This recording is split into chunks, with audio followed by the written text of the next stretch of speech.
참 근데 그 부분을 보면서 저는 어떤 생각을 했냐면 이 습관이 사람을 죽인다는 생각을 했어요. 네. 사울의 습관은 뭐냐면 항상 자신만의 카드를 준비해 놓는다는 것입니다. 생각해 보십시오. 일주일 동안 기다렸는데 사무엘이 오지 않았어요. 그때 사울이 어떻게 합니까? 자기가 제사를 드려버려요. 자기만의 카드를 가지고 있습니다. 길보아산에서 모래산에 지친 블레셋 사람들과 대적한 상황에서 아무리 하나님께 구해도 응답을 안 해주셔요. 그러니까 어떻게 합니까? 자기가 처리해버려요. 엔돌의 신접한 여인을 찾아가죠. 그래서 어찌 보면 사울이 하나님께 구하였지만 다윗과 같은 온전한 마음으로 주님이 아니면 전 죽습니다. 주님이 아니면 안 됩니다라는 마음은 아니었다는 거예요. 이렇게 해보다가 안 되면 이렇게 해야지 라는 자신만의 카드를 들고 있었다는 거죠. 근데 이렇게 하면 응답을 받기가 어렵죠. 오늘날 우리도 주님께 좀 기도 좀 해보다가 좀 매달려 보다가 안 되면 내 식대로 해봐야 되겠다 라고 생각하면 실은 하나님께서 기뻐하시지 않으시겠죠. 그러니까 결국 사울은 그 습관대로 또 행한 거예요. 엔돌에서.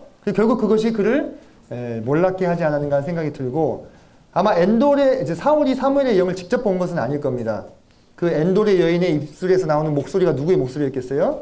사무엘의 목소리였을 가능성이 높고, 왜 이런 상황들이 허락됐을까? 아마 하나님께서 이 여인의 입을 통해서 그 마지막을 듣게 하시려고 주권적으로 허락하신 상황이 아닌가, 이렇게 분별하시면 좋겠습니다. 자, 세 번째 시간은 이제 다윗의 전성기가 되겠습니다. 자, 그렇게 이제 사울이 그 아들들과 함께 죽었죠. 그리고 나서 시글락도 아말렉 사람들에 의해서 회파되었기 때문에 다윗은 이제 새로운 거주지를 찾아야 될 입장이 된 거죠. 그래서 유다 땅에 있는 헤브론으로 그의 다윗 공동체를 이끌고 옮기게 되는 것을 보고, 그곳에서 이 유다 지파의 장로들이 그를 맞이해서 기름을 붓고 왕으로 삼습니다. 이 헤브론 땅에서 몇 년을 통치합니까? 7년 반을 통치합니다. 자, 이때 우리가 조금 살펴보고 생각해 봐야 될 것이, 자, 이때 블레셋 왕, 가드 왕 아기스는 다윗을 어떻게 생각했을까? 자기가 가신으로 생각하고 있던 사람이 냉큼 헤브론에 가서 기름을 붓고 왕이 되어버렸단 말이에요. 어떻게 보면 이 녀석이 나를 배신하나 라고 생각할 수도 있겠지만, 우리가 정황을 살펴볼 때는 그렇지 않은 것으로 보입니다. 만약에 자기를 배신했다고 생각하면 어떻게 하겠어요? 그렇죠. 바로 쳐들어가겠죠. 그게 당연한 것입니다. 근데 쳐들어가지 않습니다. 그 말은 무슨 얘기냐? 이 다윗을 자신의 봉신 중에 한 명으로 생각하면서 아마 이가 다스리고 있는 헤브론 일대의 유다 땅을 블레셋의 영토의 하나처럼 인식하고 있지 않았을까 하는 생각을 합니다. 근데 아시다시피 강아지인 줄 알고 길렀는데 알고 보니까 뭐였어요? 호랑이였어요. 다윗이 그렇게 호랑호랑하게 가정 아기스 밑에 있을 사람이 아니었죠. 그래서 온 이스라엘 왕이 되고 나서 어떻게 합니까? 그때서야 비로소 쳐들어오죠. 그런 정치적인 역학관계를 생각을 해보시면 좋겠습니다. 자, 그와 동시에 이제 북쪽에서는 사울의 남아있는 아들 중에 하나였던 이스보셋을 왕으로 세웁니다. 이스보셋의 이름은 이제 우리가 에스바알이라고도 합니다. 근데 에스바알 쪽이 더 맞았을 거라고 봅니다. 왜냐하면 이 보셰트라는 히브리 언어는 사실 잘 그 이름에 쓰지 않는다고 합니다. 이게 수치라는 뜻이거든요. 수치라는 뜻인데, 그래서 이스보셋은 이시보셰트예요. 그래서 이시가 이시아에서 그 이시입니다. 그래서 수치의 사람 이런 뜻이에요. 근데 누가 자기 아들 이름을 수치의 사람이라고 짓겠어요? 그죠? 그래서 후대에 사무엘기를 쓰는 사람들이 이렇게 이름을 붙여주지 않았을까라고 생각도 한다고 합니다. 그때 이제 다윗이 길르앗 야베스 사람들을 칭찬을 하죠. 사울의 시신을 수습한 것에 대해서. 그러면서 호의적인 태도를 밝힘과 동시에 향후에 그들이 어느 쪽으로 향할 것인가에 대해서 좀 거취를 표명해 줄 것을 이야기를 하고 있습니다. 사무엘상 2장 7절을 보시면, 사무엘하 2장 7절을 보시면, 이제 너희는 손을 강하게 하고 담대히 할지어다. 너희 주 사울이 죽었고 또 유다 족속이 내게 기름을 부어 그들의 왕으로 삼았음이니라. 자기가 왕 되는 것을 고하면서 강하고 담대히 하라. 너희 행할 바를 알라. 이렇게 이야기하고 있습니다. 자, 그와 동시에 이 이스라엘 사람들이 왕도로 삼은 곳이 어디입니까? 이 마하나임이죠. 잘 보면 여기가 요단강이거든요. 요단 골짜기 동편으로 이렇게 이동해 있는 것을 보게 됩니다. 왜 그들은 이 기브아나 또는 실로나 세겜같이 잘 알려진 곳을 버리고 이쪽으로 이렇게 갔을까요? 잘 보십시오. 자, 아까 길보아산 전투가 이 위에서 일어났죠. 그죠? 그러면 이쪽은 세겜, 실로, 기브아, 예루살렘까지 족장의 길이 연결되어 있습니다. 그러면 당연히 여기서 승리한 블레셋군이 어떻게 했겠어요? 쭉 치고 내려오는 거예요. 그래서 기브아에 있는 무비보셋이 도망갈 수밖에 없었던 겁니다. 유모가 급히 도망가다가 떨어뜨려서 두 발을 절게 되죠. 그런 정황들을 살펴봤을 때 틀림없이 블레셋이 이 길을 타고 내려와서 이 북쪽 이스라엘 왕국을 점령했을 것으로 봅니다. 그래서 이곳에 대한 영향력을 그들이 확대하는 것이죠. 그리고 궁극적으로 자기들이 생각하고 있었던 이 교역로를 확보했을 것으로 봅니다. 그러니까 당대의 블레셋은 강국이었어요. 그러니까 끊임없이 평생 동안 다윗이 블레셋과 싸우죠. 그렇죠?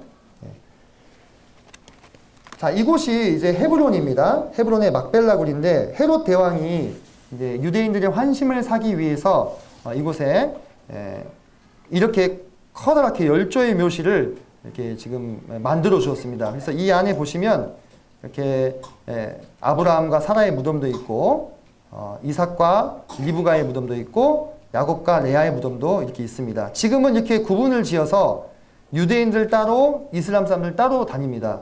지금은 이제 분리되는 곳이 되어버렸어요. 유대인 의사가 한번 들어와가지고 이슬람 사람들한테 기관총을 쏴가지고 20명 가깝게 죽었던 사건이 있었다고 그럽니다. 그 이후로 이렇게 나눠서 관리를 하고 있습니다. 좀 안타까운 부분들이 있죠.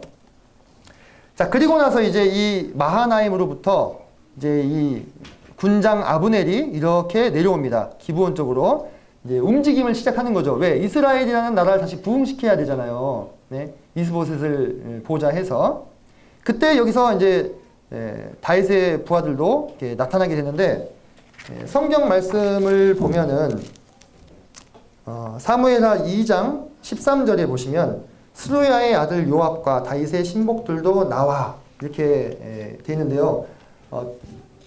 전후 정황상 갑작스럽게 나온 것 같은 어투를 풍기고 있습니다. 그래서 이것에 대해서 두 가지 의견이 있는데 이들이 헤브론에서부터 쭉 올라왔을 것이다 라는 의견과 이 요압과 부하들이 이 예루살렘 근처에 은거하고 있을 것이다 라고 보는 두 가지 의견이 있습니다. 저는 후자 쪽입니다. 왜냐하면 제가 아까 말씀드렸죠. 아직 블레셋과 유다의 관계가 어때요? 좋아요. 블레셋이 유다를 인정해주고 있습니다. 그렇다면 자기들 입장에서는 이 유다의 군대가 전진해서 이 북쪽 산악지역의 경계를 좀 감당해주면 고맙겠죠. 그래서 이들이 여기 있었고 아브넬의 군대는 이 마하나임으로부터 기브온까지는 거의 한 50km 정도 이상을 걸어와야 되는 곳입니다. 당연히 뭐가 떨어졌겠어요? 체력이 떨어졌을 것이고 그래서 그 둘이 전투를 벌였을 때 다윗 쪽은 20명, 이스보셋 쪽은 360명이 죽는 그러한 차이가 나지 않았겠느냐라고 설명을 하기도 합니다. 그럼 본격적인 싸움이 있기에 앞서서 12대 12로 싸움을 벌이죠. 그죠? 근데 그 상황을 보시면요. 이들이 왜 용사였는가를 알 수 있어요. 이들이 방어를 전혀 생각하지 않아요. 어떻게 합니까? 각자 상대방의 머리를 치고 칼을 배로 찌르죠. 그죠? 머리 질 손으로 방패를 지면 살았을 텐데 그렇게 하지 않습니다. 그래서 그 12이 동시에 쓰러지게 되는데 그래서 이곳의 이름을 뭐라고 부릅니까?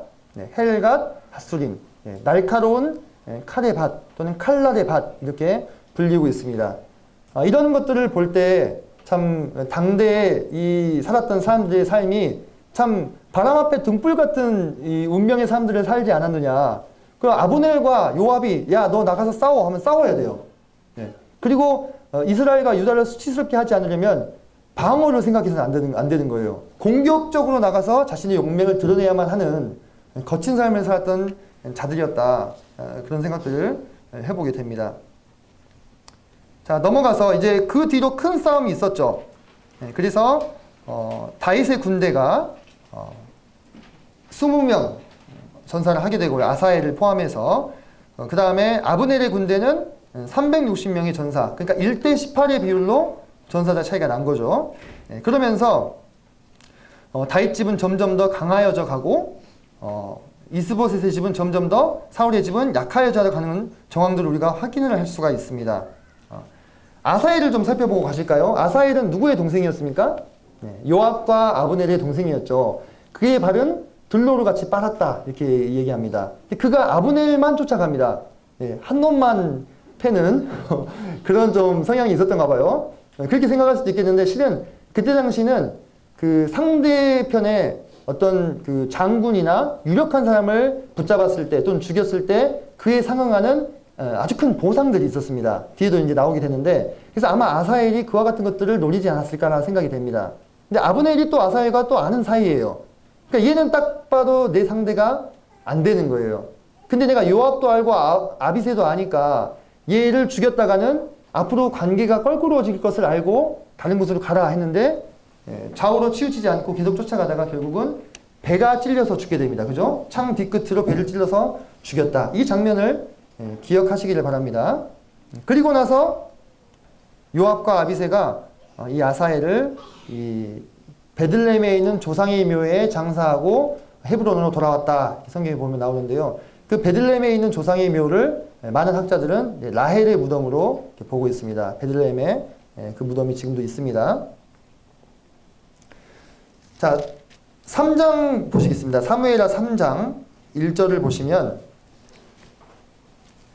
자, 사울의 집과 다윗의 집 사이에 전쟁이 오래매 다윗은 점점 강하여 가고 사울의 집은 점점 약하여 가니라. 실은 이 1절의 말씀이 앞으로 우리가 보게 될 3장의 전체의 축약이라고 보시면 됩니다. 자, 그러면서 다윗의 아들들의 명단이 나와요. 왜 나오는지 아시겠죠? 다윗이 점점 더 강성해지고 있다는 걸 보여주려면 자식들을 많이 낳았다는 얘기를 써야 되는 거예요. 옛날에 자식은, 특히 아들은 그의 기력의 시작이고 또 그가 아주 지금 강한 세력이 되었다는 것을 나타내주는 표징이었지 않습니까? 그래서 아주 아내들을 많이 얻으셨어요, 우리 다윗이.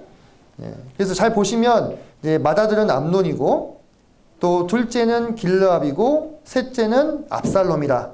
그리고 넷째 아도니아 나오죠. 향후에 왕이 계승 다툼을 벌이게 될 등장인물들을 먼저 등장을 시켜주고 있는 것입니다. 그 중에서 좀 유념하셔야 될 게 이 압살롬은 보면 누구의 소생이냐면 그슬왕 달메의 딸 마아가의 아들이에요. 그죠? 압살롬은 다윗의 아들들 중에서 처음으로 왕가의 후손입니다. 그죠? 앞에 나오는 아히노암이나 아비가일은 왕족까지는 아니에요. 그죠? 유력자이긴 했습니다. 하지만 왕족까지는 아닙니다. 압살롬이 왜 그런 야심가가 되었는가, 그런 출생의 배경들을 살펴볼 때 이해가 되는 부분들이 있습니다. 그와는 대조적으로 이스보셋과 아브넬은 점점 더 불화가 심해지는데 보시면 7절에 이스보셋이 그렇게 물어봅니다. 내가 어찌하여 내 아버지의 첩과 통관하였느냐? 이 부분을 원어적으로 더 정확하게 해석을 하면 네가 어찌하여 내 아버지의 첩의 집에 왕래하느냐 이런 뜻입니다. 그러니까 통관하였느냐는 좀 세게 번역을 한 거죠. 왕래한 것이 뭐 때문에 그러겠느냐, 그게 이제 넘겨 짚은 거죠. 이스보셋이. 이때 아브넬이 섭정의 역할을 맡고 있었기 때문에 대소사를 의논하기 위해서 아마 왕래를 했을 것입니다. 그때 아브넬이 아주 화를 냅니다. 자기가 부당한 대우를 받고 있다고 느꼈을 때 보이는 반응이죠. 그러면서 8절 보시면 매우 분하게 여겨 이르되 내가 유다의 개 머리냐? 이렇게 얘기합니다. 성경에 이런 표현도 나와요. 재밌죠? 내가 여기는 되게 뭐랄까 참 신사적으로 번역했어요. 막 얘기하면 내가 유다의 개 대가리냐 이렇게 얘기하는 거죠. 이게 개역 한글이 그렇게 번역이 됐던 것 같은데 이제 여기서 이 개가 히브리어로 칼레브입니다. 갈렙이거든요. 우리 갈렙 하면 되게 훌륭한 인물인데 이름이 개란 뜻이었어? 이렇게 생각하실 수 있는데 개가요 이스라엘에서는 좀 안 좋은 의미로도 쓰이지만 충성스럽고 의리가 있기 때문에 이름에도 또 많이 쓰였다고 합니다. 그래서 이 부분을 의역을 해보면 이런 겁니다. 내가 유다 족속의 갈렙 지파처럼 너에게 충성만 바쳐야 되는 그런 사람이냐? 내가 너에게 그렇게 쉽게 보이느냐? 이렇게 지금 얘기하고 있는 거예요. 이 구절이 이해되십니까? 네. 그러니까 한마디로 완전히 아브넬이 이제 화난 거예요. 그래서 어떻게 결심합니까? 온 이스라엘을 내가 다윗에게 넘겨버려야 되겠다. 이렇게 생각을 하고 행동을 개시하죠. 근데 그때 다윗이 요구한 게 뭡니까? 네, 아주 오랫동안 기다리셨습니다. 네, 투척한 떡밥은 해소하는 것이 맞겠죠. 그죠? 제가 아까 맨 처음에 첫 번째 시간에 미갈이 다윗을 다시 만나기까지 거의 15년 이상을 기다려야 했었다라고 말씀을 드렸죠. 여기서 다시 미갈이 등장을 합니다. 그래서 다윗의 요구가 그는 내가 양피 200으로 정원한 사람이니까 미갈을 데려오시오. 이렇게 얘기합니다. 네, 15년 정도 떨어져 있었을 것으로 추정이 되는데 왜 그는 미갈을 요구했을까? 궁금하지 않으십니까? 정이 남아서? 네, 그럴 수도 있습니다. 네, 그럴 수도 있습니다. 그런데 좀 더 현실적인 해석을 해보자면 사실 지금 다윗은 온 이스라엘의 절반의 왕밖에 되지 않죠. 향후에 어디를 얻어야 됩니까? 이스라엘을 얻어야 돼요. 그렇다면 이스라엘의 왕위를 얻을 수 있는 정통성을 어디서 찾을 수 있겠어요? 미갈. 누구의 딸이에요? 사울의 딸이죠. 그죠? 미갈을 내가 얻으면 북이스라엘의 영토와 왕권을 합법적으로 주장할 수 있는 명분을 얻게 되는 거죠. 자, 그때 아브넬은 와서 평안히 다윗과 만나고 갑니다. 근데 요압이 뒤늦게 오죠. 그리고 아브넬을 살려보내지 않습니다. 포기하잖아요. 자기의 동생을 죽였기 때문에. 그래서 그를 시라 우물가에서 다시 불러와가지고 죽입니다. 그것도 성문에서요. 그러면 조금 의문이 있으실 수 있을 겁니다. 성문은 사람들이 많이 출입하는 곳이고 사람들의 이목이 집중되는 곳인데 그 성에 유력자와 장로들이 앉은 곳인데 그곳에서 요압이 암살을 했다고? 이렇게 생각이 되실 수 있겠는데 뒤에 설명을 드리겠습니다. 그때 다윗이 이 사건에 대해서 크게 슬퍼하고 애도하고 아브넬을 위해서 금식까지 하는 모습을 보여주죠. 왜 다윗이 이와 같이 행했을까? 그 정황을, 그 소식을 들은 많은 백성들은 이렇게 생각할 수 있는 거예요. 오늘날 같이 뭐 뉴스나 인터넷이 발달한 시대가 아니었기 때문에 아브넬이 헤브론에 갔다가 암살당했다! 그러면 다 어떻게 생각했어요? 다윗이 죽였구나. 이렇게 생각하는 거예요. 요압을 시켜가지고. 그러면은 다윗은 평화적으로 왕권을 이양받고 명분에 의거해서 움직이는 사람입니다. 근데 그 사람이 아브넬을 죽이려고 술수를 쓴 게 되는 거예요. 평안히 오라고 했잖아요. 그죠? 그리고 미갈도 데려갔어요. 모든 요구를 다 수용했습니다. 근데 그걸 깨트리고 아브넬을 죽임으로써 다윗이 어떤 사람이 되는 겁니까? 믿을 수 없는 사람이 되는 겁니다. 그렇기 때문에 다윗은 어떻게 했어요? 네. 물론 아브넬의 죽음 자체를 애도하는 것도 있겠지만 그런 오해를 풀어야 될 필요가 있었기 때문에 더 애도하고 애가도 짓고 그죠? 금식도 하잖아요. 그럼으로써 어떻게 됩니까? 백성들의 의혹이 풀렸다라고 성경은 말씀하고 있습니다. 자, 보면은 그 말씀은 넘어가겠습니다. 자, 그리고 나서 잘 보시면 이게 우리가 성문의 구조를 확인하면 요압이 아브넬을 어떻게 죽였을지를 좀 추론해 볼 수가 있는데 자, 보시면 이게 지금 그 세 개의 병거성의 성문의 구조입니다. 보시면 이 안쪽으로 들어가게 되면은 이 안에 이런 격실이 있습니다. 실은 이제 더 방어를 공고하게 하기 위해서 이것을 만든 거예요. 다른 목적보다도. 근데 요압이 아브넬을 데리고 성문에 들어가서 이 격실 중에 하나 들어가면 어떻게 됩니까? 다른 사람들의 시선으로부터 완전히 차단이 될 수 있겠죠. 이 상태에서 어디를 찔러 죽여요? 배를 찔러 죽입니다. 자기 동생 아사엘이 죽었던 것과 똑같은 모습으로 죽여주는 거예요. 이런 것들을 봤을 때 이 요압의 암살은 다분히 의도적이었고 계획적인 복수였다라는 것을 볼 수가 있습니다. 아까 보여드렸던 헤브론의 열조의 묘실 바로 맞은편에 보면 낯익은 얼굴이 보이시죠? 아브넬의 묘가 있습니다. 근데 아브넬의 묘는 사람들이 대부분 알아보지 못하고 그냥 지나칩니다. 저도 우연찮게 이렇게 큰 분이 계셔서 눈에 잘 띄잖아요. 그죠? 그래서 이렇게 같이 봤어요. 이 안에 이렇게 묘가 덩그러니 놓여 있는 것을 보는데 이 아브넬이 헤브론에 장사되었다고 하는 성경의 기록과 일치하는 것들을 확인할 수가 있겠죠. 자, 아브넬이 죽었다는 소식을 이스보셋이 들었을 때 어땠을까요?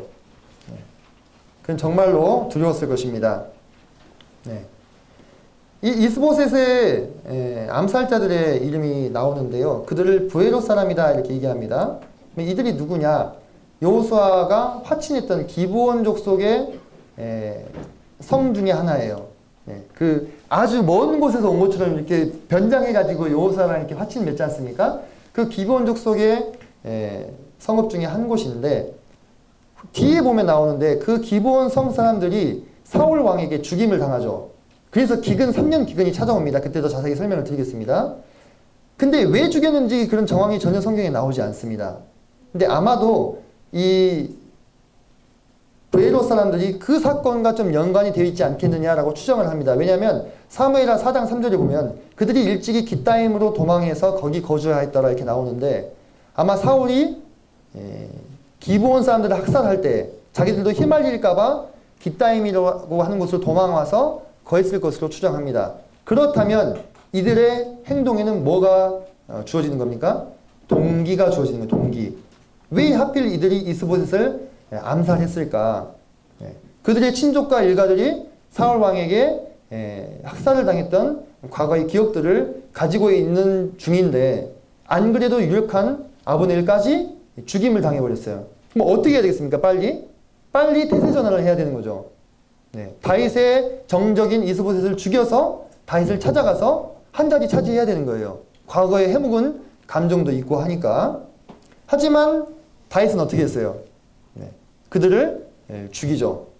그들을 사형에 처하고 그의 수족을 잘라서 매달게 합니다. 그러니까 이것이 다윗의 공입니다.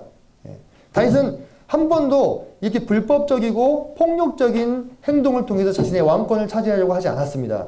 실은 순리대로 이어져 가면 이스라엘은 사실상 자기에게 들어올 상황이었던 거죠. 하지만 이 암살자들은 그가 자고 있을 때 자기 집에서 몰래 죽여서 목을 잘라서 가지고 온 거예요. 다윗의 일관성과 공의를 우리가 확인할 수 있습니다. 그러면서 그 중간에 무비보셋 이야기가 나와요. 왜 무비보셋 이야기가 나올까? 아까 제가 잠깐 설명을 드렸죠. 배경을. 무비보셋의 지금 상태는 어떻습니까? 두 발을 다 저는 사람이에요. 근데 이제 사울 왕가에 보면은 다 죽었어요. 아들 3명 다 죽었죠. 이스보셋 죽었죠. 그럼 차기 왕의 계승권자는 누굽니까? 무비보셋인데 이 사람은 발을 절어요. 다리를 절면 이 신체에 흠이 있으면 왕이나 군대 장관이 될 수 없었습니다. 뭘 얘기하고 싶은 걸까요? 사무엘의 이 기자가 사울 집은 끝났다는 거예요. 끝났다. 그래서 우리가 반복적으로 짚어드리고 있는데 하나님의 인도하심을 받는 다윗과 그의 집의 운명, 그리고 악신에게 휘둘리었던 사울과 그의 후손들의 운명이 정말 너무너무나 극명하게 대조를 이루면서 우리에게 교훈해 주는 바가 있는 거예요. 우리 또한 우리의 운명과 우리의 장래를 누구에게 의탁해야 된다는 얘기입니까? 하나님에게 의탁하고 하나님을 의지하고 하나님의 인도하심을 따라가야만 점점 더 돋는 햇볕 같은 의인의 길을 걷게 되는 것이죠. 결코 사울의 집의 길을 따라서는 안 될 것입니다. 자, 이제 다 죽었습니다. 더 이상 이제 선택권이 없죠. 이스라엘 왕국의 장로들이 다윗을 데리고 헤브론에서 올라가서 헤브론으로 찾아가서 다윗을 온 이스라엘의 왕으로 삼습니다. 그리고 이제 다윗은 예루살렘으로 원정을 갑니다. 그가 7년 반 동안 머물렀던 헤브론을 수도로 삼지 않아요. 너무 남쪽에 치우쳐 있죠. 그래서 예루살렘으로 올라가는데 그때 여부스 사람들이 여전히 예루살렘에 거주하고 있었습니다. 여호수아 시대 이후로 거의 400여 년 이상. 그래서 조롱을 하죠. 맹인과 다리 저는 자라도 너를 물리치리라. 이게 무슨 뜻이냐면 배경을 좀 이해하셔야 되는 게 그때 당시에는 이 성벽에 이 장애인들을 세웠어요. 화살바지로. 오늘날로 치면 총알바지처럼. 그래서 그들이 화살을 맞고 있는 사이에 멀쩡한 사람들이 싸우는 거예요. 그러니까 이 의미는 무슨 얘기냐면 그렇게 화살바지로 세워놓은 애들이라 할지라도 너를 물리칠 수 있을 거야. 이 뜻입니다. 근데 이렇게 자신할 만했습니다. 다윗성을 가보시면 이 기드론 골짜기가 쭉 이어져 내려오거든요. 거기를 내려갔다가 올라오는 사이에 화살 쏘면 다 죽는 거예요. 그러니까 자신이 있었다는 거죠. 여부스 족속이. 근데 요압이 용맹스럽게 이 수구를 타고 올라 들어가서 이 여부스 족속의 예루살렘 성을 차지함으로 인해서 군대 장관이 됩니다. 그리고 다윗이 다윗성을 건축하고 예루살렘에서도 자식들을 낳는 것을 보게 되죠. 그죠? 여기 다윗의 가계도가 나오는데 미가는 자식이 없었죠. 나머지는 이제 아까 앞서 살펴봤고 향후에 만나게 될 밧세바를 통해서 네 아들을 낳게 되고 그 중에 솔로몬이 있습니다. 그러니까 솔로몬은 몇째예요? 10번째입니다. 그러니까 누가 보더라도 솔로몬이 왕이 될 거라고는 쉽게 생각할 수 없는 상황이었다는 거죠. 다윗성의 건축물 진행 과정에 관해서 잠깐 좀 정리를 하고 가야 될 것이, 제가 이 부분 때문에 준비하면서 정말 애를 많이 먹었습니다. 학자들마다 또 의견이 다르고 또 제시하는 것들이 좀 달라서 제가 이렇게 비교 분석하면서 나름대로 순서를 정리했는데, 자, 여부스족 속의 성을 빼앗아서 다윗성을 건축했죠. 그죠? 그리고 나서 다윗 궁을 건축하는데 이 궁은 백향목으로 만든 궁이 아닙니다. 네. 뒤에 더 알려드리겠습니다. 그리고 뭘 모셔옵니까? 언약궤를 모셔와요. 그래서 어떤 학자들은 언약궤를 모셔온 시점이 다윗이 왕되고 나서 한 30년 뒤로 보는 사람들도 있어요. 네. 근데 저는 그 의견에 동의할 수가 없습니다. 네. 그리고 나서 BC 980년 이후에 백향목 궁을 쉽게 얘기하면은 재건축을 한 거죠. 재건축을 하고 그러면서 나는 백향목 궁에 거하거늘 여호와의 궤는 휘장 가운데 있도다 라는 고백을 하면서 성전 건축을 소망하게 될 때에 하나님께서 그에게 다윗 언약을 주십니다. 근데 우리가 사무엘하를 보면은 이 사건들이요 무척 일찍 기록이 되어 있는 걸 보게 되거든요. 사무엘하 5장 11절을 보실까요? 5장 11절을 보면 두로왕 히람이 다윗에게 사절과 백향목과 목수를 보내는 것을 봅니다. 이게 왜 여기 나오느냐, 훨씬 뒤에 일인데 이게 주제적 서술을 사무엘서가 따르고 있는 부분들이라는 것입니다. 그래서 다윗 왕이 점점 더 강성해지고 있는 것을 보여주기 위해서 땡겨서 쓴 겁니다. 왜냐하면 두로라는 나라는 그때 당시에 아주 강한 나라였어요. 그 나라가 자발적으로 백향목과 기술자를 바치는 왕이 누구예요? 다윗 왕.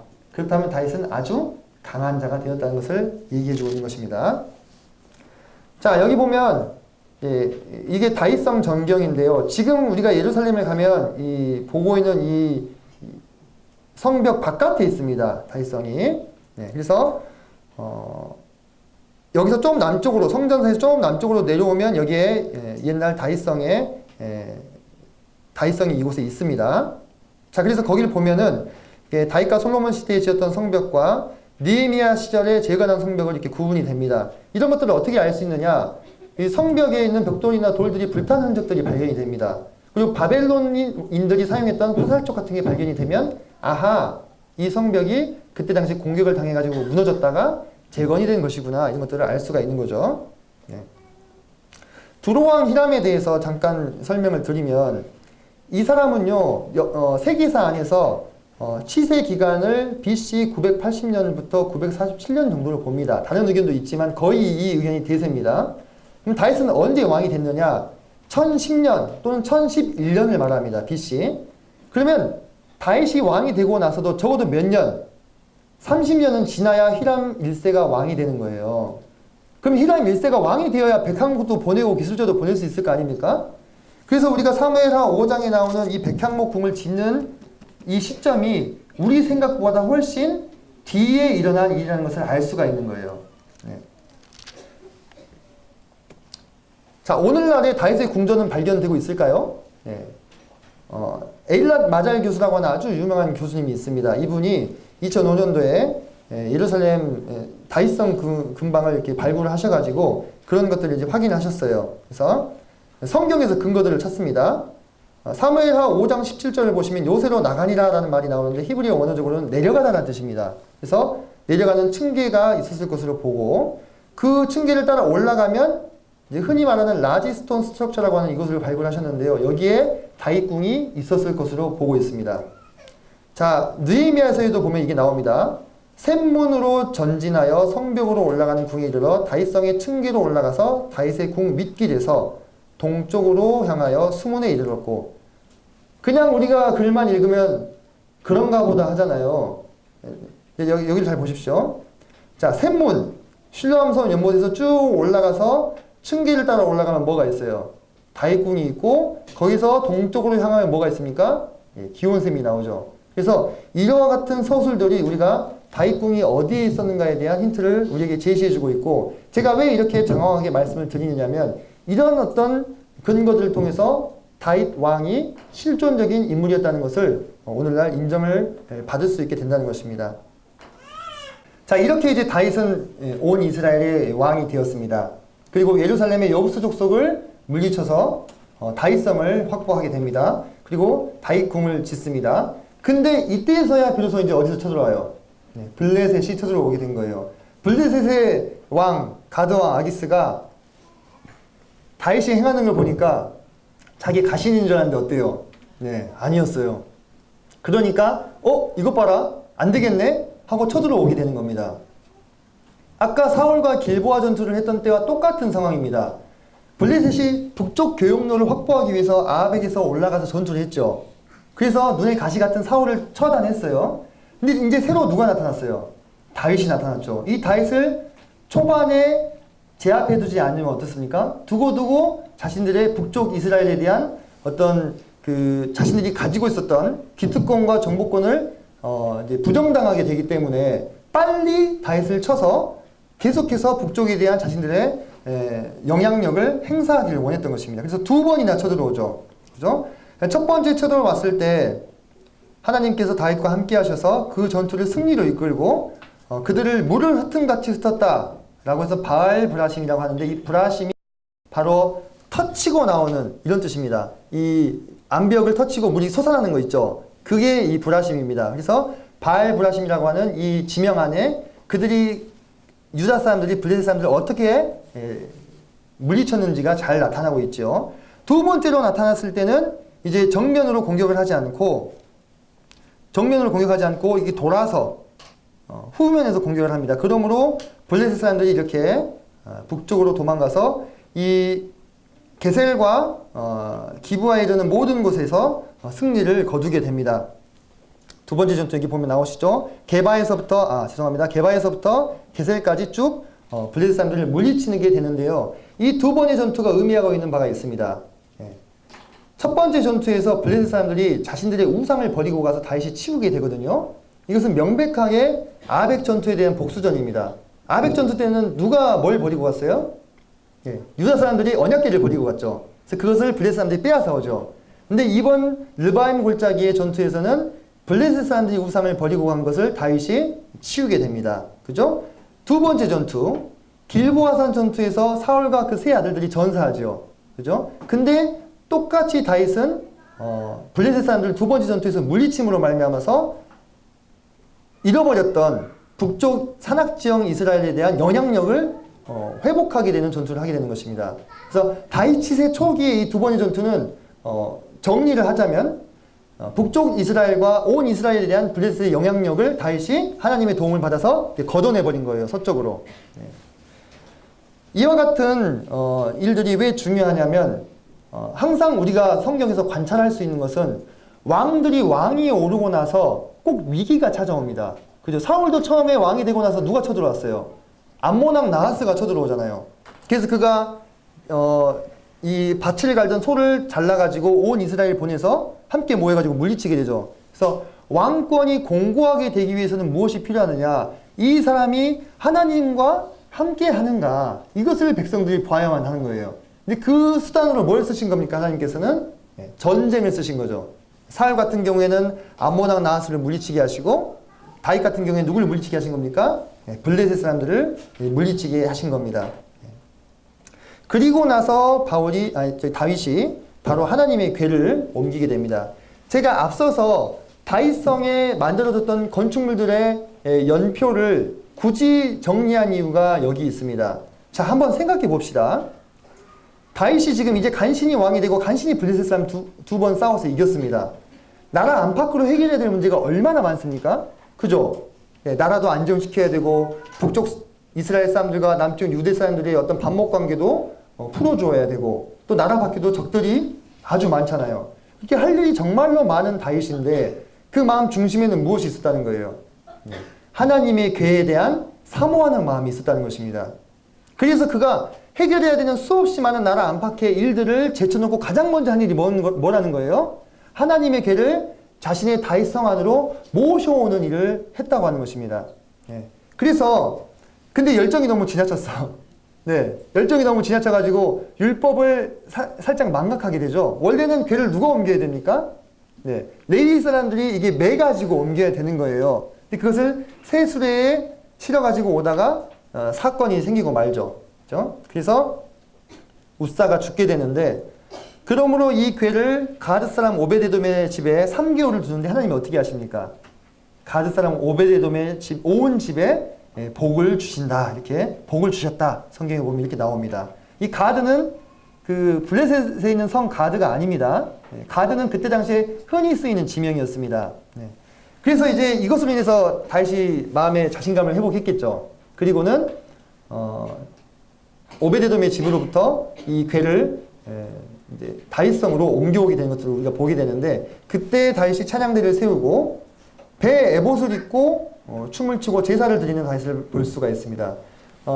아주 하나님 앞에서 천진난만한 어린아이로 돌아가가지고 하나님을 경배하고 기뻐하는 이와 같은 다윗의 예배자의 모습이 우리에게 시사하는 바가 크죠. 그러면서 이 배의 에봇은 누구만 입을 수 있는 옷이에요? 제사장만 입을 수 있는 옷이에요. 그죠? 근데 다윗이 그것을 아무렇지도 않게 입고 있습니다. 바로 이와 같은 흔적들이 우리가 다윗이 메시아의 예표로서 기능을 보여주는 부분들이 아니냐 하고 알 수 있습니다. 그리고 화목제를 드렸기 때문에 백성들과 당연히 음식을 나누어 먹었죠. 그리고 여기서 미갈이 다윗을 업신 여기게 됩니다. 그래서 미갈은 그래도 명색이 왕족 출신이잖아요. 사울 왕의 딸이었으니까. 근데 안타깝게도 미갈이 간과했던 것은, 실은 미갈은 지혜로운 여인이었어요. 그렇지 않습니까? 그래서 자기 남편의 목숨을 살렸잖아요. 근데 15년 만에 다시 만난 남편은 너무 달라져 있었어요. 그때와 비교해서. 못 보던 사람들 막 주변에 달려있고, 아내들, 못 보던 자식들도 막 있고, 미갈 입장에서는 약간 배신감을 느끼지 않았을까 싶은 생각도 들고, 성경에 그런 자세한 서술까지 나오지 않지만 다윗과 미갈의 사이가 많이 소원해져 있던 것들을 보게 되죠. 그럴 때 사단은 틈타서 역사하는 법이죠. 여기도 남편과 아내분들이 많이 앉아 계신 것으로 알고 있는데, 그렇게 사단에게 틈을 주면 안 되겠습니다. 어찌됐건 이 미갈의 실수로 인해서 그는 평생 동안 자식이 없는 그와 같은 결과를 맞이하게 됩니다. 예루살렘으로 하나님의 개가 들어왔다고 하는 것은 아주 큰 의미가 있습니다. 실은 예루살렘은 이스라엘 사람들 가운데 잘 알려진 도시는 아니었어요. 그죠? 왜냐하면 오랜 세월 동안 누가 점령하고 있었어요? 여부스 족속이 점령을 하고 있었어요. 그런데 다윗이 그곳을 점령하고 그곳을 정치의 중심지이자 예배의 중심지로서 삼았다고 하는 것입니다. 어쩌면 이스라엘 지도층들 중에서 이와 같은 다윗의 행보에 반감을 품거나 반대했던 사람들이 아마도 있었을 것입니다. 그것이 나중에 무엇으로 이제 터져 나오는 것입니까? 압살롬의 반란으로 터져 나오게 되는 거죠. 자, 궤가 오랫동안 머물렀던 기랏 여아림은 지금도 예루살렘이 이렇게 여기 보시면 이제 너무 작아서 잘 안 보이시겠지만 여기 히트디까닥에 보니 이곳이 예루살렘입니다. 육안으로도 볼 수가 있습니다. 아벡 전투 이후에 빼앗겼던 언약궤가 머문 곳이고, 그 머물렀다고 하는 아비나답의 집토에 지금도 교회가 세워져 있습니다. 자, 그리고 나서 다윗은 눈부신 승리들을 거두게 됩니다. 사실상 8장부터 이어지는 이 8장부터 10장까지 연결되는 기록들은 좀 재배치를 해야 될 필요가 있습니다. 8장 1절로 2절의 사건이 먼저 있었겠죠. 그리고 3절로 8절까지의 이 전쟁은 좀 더 뒤에 있었던 것입니다. 제가 뒤에서 정리를 해드리겠습니다. 그들이 모압을 쳐서 메덱 암마를 빼앗았다 했을 때, 이 메덱 암마는 가드로 봅니다. 가드 왕 아기스의 도읍이죠. 그전에는 그곳에 자신이 가신으로 가기도 하고 미친 척도 하기도 했던 그 왕도와 같은 성을 하나님께서 강하게 하여 주심으로 다윗이 정복한 모습들을 보게 되고요. 그 다음에 모압 사람에 대해서는 그들을 땅에 엎드리게 하고 8장 2절 줄로 재어 2줄 길이의 사람은 죽이고 1줄 길이의 사람은 살렸다. 이런 구절들 이해가 잘 되십니까? 그럼 1줄 반 되는 사람도 어떻게 한 거예요? 이것은 3분의 2는 죽이고 3분의 1은 살렸다. 이렇게 보시면 되겠습니다. 그리고 아람도 이기고 또 암몬왕과의 전투에서도 이기게 되는데, 왜 굳이 암몬왕과의 전쟁만 10장에 배치했느냐? 바로 11장에 무슨 사건이 나옵니까? 밧세바 사건이 나옵니다. 이 밧세바 사건은 암몬과의 전쟁이 있었을 때 일어난 일입니다. 그래서 사무엘기를 기록한 저자가 그와 같은 자연스러운 연결을 위해서 시간상의 서술을 따라가지 않고 사건상의 서술을 지금 따라가는 것을 볼 수가 있습니다. 자, 암몬 사람 한운이 다윗이 보낸 사절단을 어떻게 합니까? 수염을 절반을 깎지요. 우리는 이렇게 깎았다고 생각하죠. 이게 아닙니다. 이렇게입니다. 이렇게. 수염, 중동 사람들 수염이 이렇게 길렀잖아요. 근데 이렇게만 잘랐다고 생각해 보세요. 되게 웃기겠죠? 이렇게 자르면 좀 볼만할 텐데, 그래도. 그래서 아주 치욕적인 겁니다, 이건.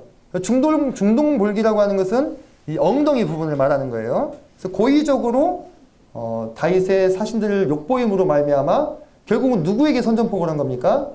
다윗에게 선전포고를 지금 하고 있는 거죠.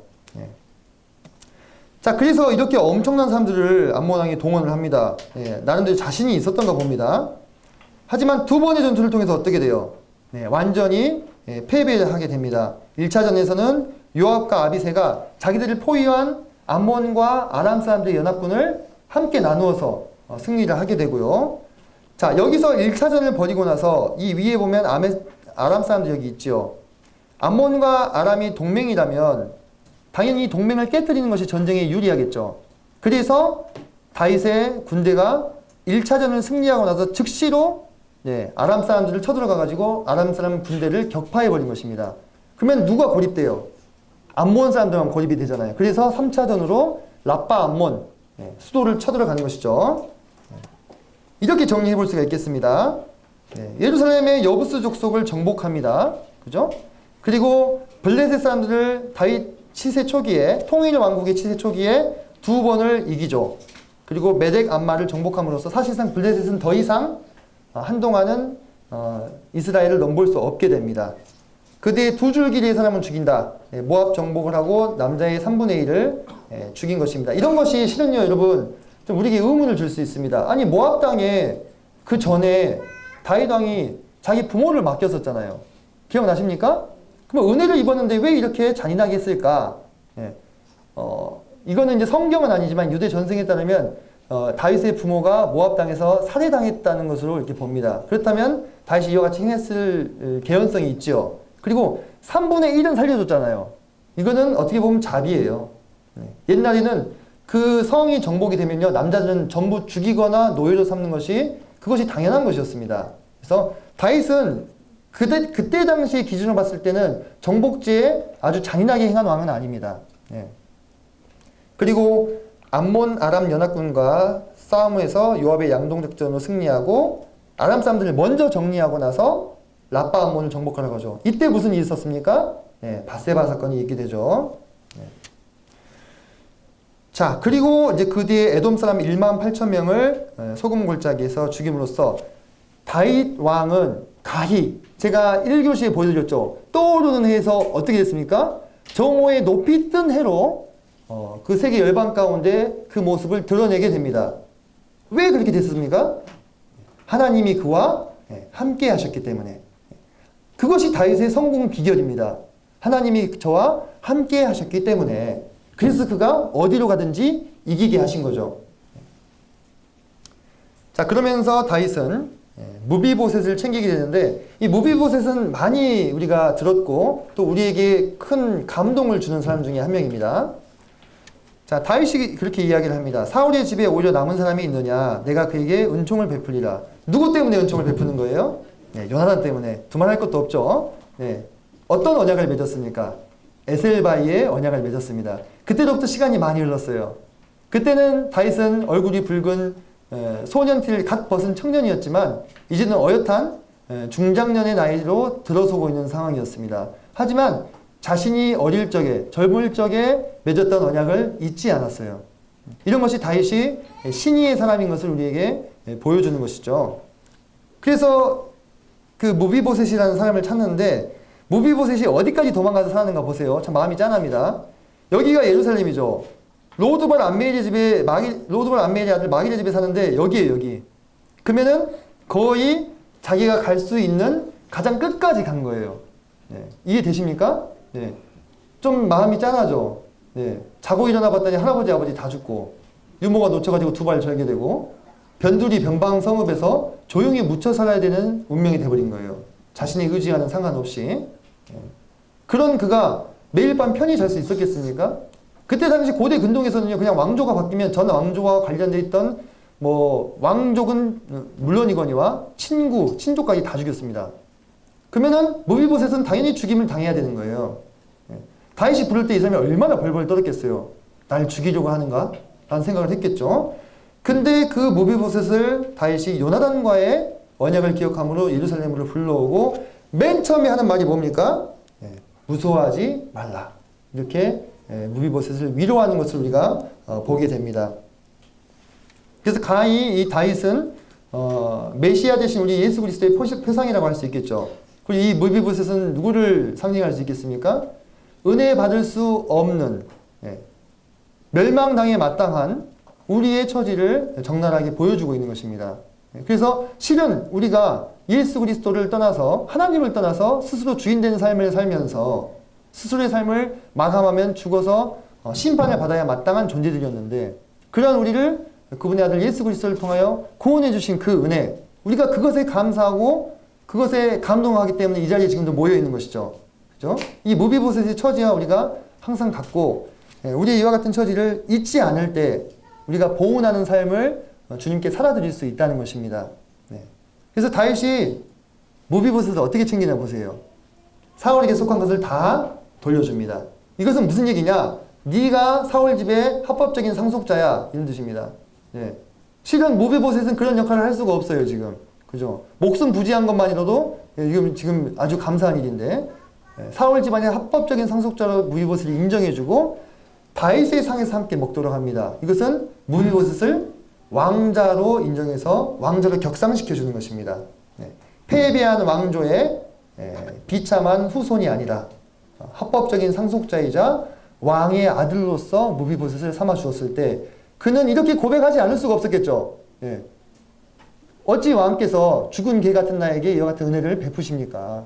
실은 이 고백이 주님 앞에선 우리의 고백이 돼야 마땅하겠죠.